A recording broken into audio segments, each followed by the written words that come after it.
in school owner, you need this video. If you are a parent, you need this video, because these are people that are concerned. If you're a student or a learner, you need this video so that you look out for. You can also help to check your teachers and know whether they are doing what they are supposed to do or what they're not supposed to do. Okay, so now why we are going to be discussing what teachers are not supposed to do in the classroom is so that we can learn and then be able to get this ethics, and then it will help our work, to fly. Now, number one thing I want to say, that number one thing, a teacher, whoever is a teacher of any level, is not supposed to do when coming to the class is that the teacher should not come to class unprepared.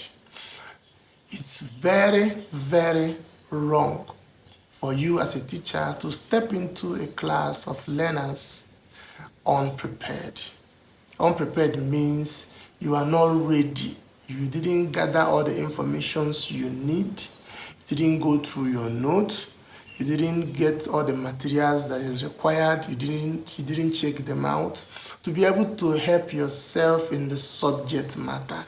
If you present yourself before learners unprepared, now most times you're going to mess the entire teaching sections. Now, I know teachers, because like I said, I've been in this business for a long time. Teachers believe that if somebody has been a teacher for 10 years, or let's say 5 years, before you know it, there's this arrogance in them that tells them that they know this thing. So a teacher can come to class without touching the book, just come and begin to, repeat what they have been repeating for years. If you are like that, before you know it, your method will no more be working. What you think you know, things are changing. Things are moving fast, and the concepts you think you know before are changing. So you cannot come to a point where you think that I know this subject enough that I cannot look at it again. I cannot read my book again. I cannot make research again. I cannot look at new things, again, because you cannot imagine 10 years. So it means you have taught people, the people you taught in the first year of your teaching, and then this is the 10th year of your teaching. A lot of things have happened. If you are using the same very note, the same very thing to teach them, you are going to be teaching them things that are obsolete. So a teacher should prepare to class. Now, your preparation to class shows if you have students or learners who are smart. When a teacher is prepared, because the teaching is seamless, is dynamic, is interesting. A lot of other things is put into play. The planning is there, the class arrangement is there, what should happen is there, what should not happen is there, what should be said is there. It shows the level of preparation of the teacher. So the first thing a teacher should never do is to come to class unprepared. Number two, thing that a teacher should not do in the classroom, I'm talking about classroom, is that a teacher should not come to the point, where they are comparing to learners. They are openly comparing to learners. Of course, these things looks like they are not important, but they have effect in the life of the children you are teaching. If you're a teacher, you are not supposed to come to class or in your class and then you are making open comparison. Now, remember that every learner in the class can learn, but they may not learn at the same time and with the same method. Or you understand? So there will be differences, in the life of the learners you have in a class. Now, it will be wrong for you as a teacher to come to class and then you begin to compare learner A to learner B and then make judgment. If you do that, you may cause unhealthy competition, and then you may also would have talked a learner down, and it will affect their ability to improve. As a teacher, you need to be very dynamic, very efficient in the way you treat your learners.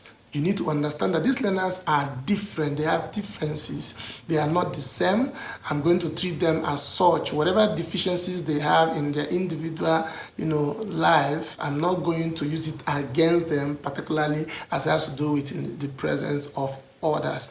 Now, number three thing that a teacher should not do in the class is that a teacher should not be judgmental Of course, let me say this, teaching is frustrating sometimes. We have established in the first series that we make that sometimes when you're teaching a child and they're not improving, you become worried. It becomes difficult for you. Yeah, it happens. And then if you're not careful, you become frustrated. And then because you are frustrated, you will now begin to be judgmental. Now, the way you teach children, the approach to your learners begins to change. Your interactions begins to change. You're not supposed to be judgmental. Your work, primary assignment in that class, is to impart knowledge.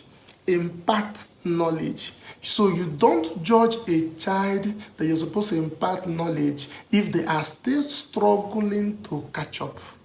You don't begin to pass judgment or begin to say you cannot be useful, you are not intelligent, you are useless, I don't even know what I'm doing with you. Now, like I said, I've been there. These are things teachers do. Teachers get frustrated, and sometimes you see teachers beat the hell out of pupils or learners because they have passed judgment on them and they have decided that this child is a nonsense child, and whatever the child does is irritating them, and the way they take it, the way they show it is that they discipline, they take unnecessary discipline measure to be able to prove that I hate you, I don't like you, you're not good enough in my class. Some teachers in higher institutions will send you out because they believe that you are not, as good as you're supposed to be, and they shouldn't be teaching somebody like you. A teacher should not be judgmental. If you're judgmental as a teacher, you are very, very wrong.